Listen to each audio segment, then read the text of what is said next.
Looks like Caleb Hoff's in the wind. He was released from Stateville 5 weeks ago. All charges dropped, no stipulations to his release. So you're telling me he didn't have to give an address or report to a PO? Correct. No last known address. All right, he got any family here in Chicago? There's a couple distant cousins, and I'm trying to track them down, but... What about Hoff's attorney? Yeah, I reached out to him. For a defense attorney hell-bent on taking apart the police force, he was all right. He leveled with me, said he hadn't talked to him in 2 weeks, and that made him nervous. Repeat offending tends to hurt the money train. I don't want to interrupt. Hank, you got a sec? Yeah. So it's true Caleb Hoff's a person of interest in Jess Larson's murder? You're here to talk about Hoff, correct? Well, from what I understand, you know a lot about him. Spent a lot of time on the investigation. 18 months, day and night. So I'm guessing he already slipped up? Raped and killed someone? Yeah, he's a person of interest in the current investigation. You don't have any leads. Not at the moment. We were hoping you could help us out. Shed some light on his personality, his habits. I'll grab my files.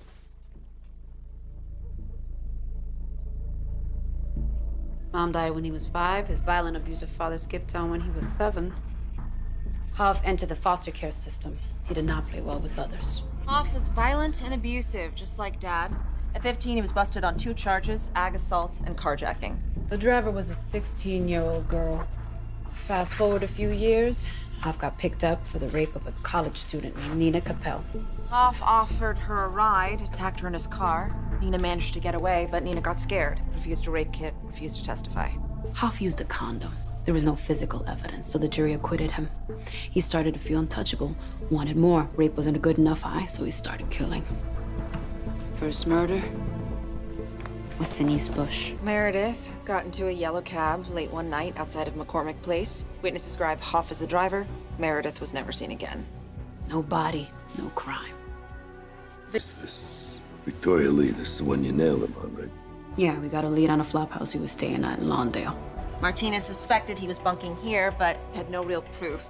Nothing to get a warrant on. So I talked to the roommate, some dirtbag named Paul Nelson. I asked him for consent to search the room. He told me to suck it. I politely declined the offer. Then I asked one more time for consent. He spit at me. So I did what I did. I beat his ass with a nightstick, then told him to sign the consent form and unlock Hoff's room. He agreed. Went in, found blood on his shirt. It was a match for Victoria's DNA. Case closed. Until the Convictions Integrity Unit got a hold of the case files. Yeah. Until then. Look, Hoff rapes and kills in quick succession.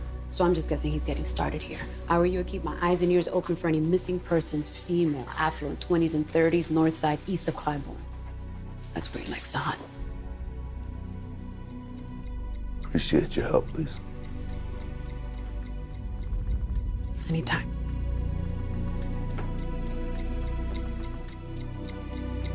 Stay strong. Justice and the law don't always work in perfect harmony. Yeah, I've noticed. I had lunch with Victoria Lee's father last week. Poor guy hasn't slept since Hoff was released. Sits up at night thinking of ways of killing the son of a bitch. For real. Can't even imagine it. Losing your daughter like that. And having the monster who did it walk free.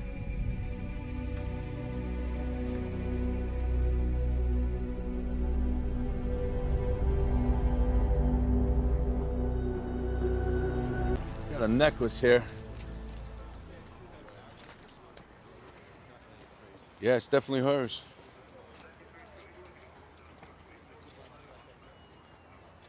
Oh, Sarge, I got footprints going eastbound. They could be Hoff's. He can't be too far.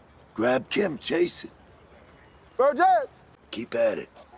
So maybe he pulls up, grabs Renee from the car, takes her into one of those buildings. Yeah, he does his thing. He comes out, lights the car on fire, and then he runs. All right, round up some patrol. We'll start looking. Copy that. DNA matches to Caleb Hoff. Right. All right, thanks. We might be getting closer to him. Text said they found a receipt in the Nissan from a Mexican restaurant, time-stamped at 10:31 a.m., which is 2 hours before Renee Ferguson's abduction.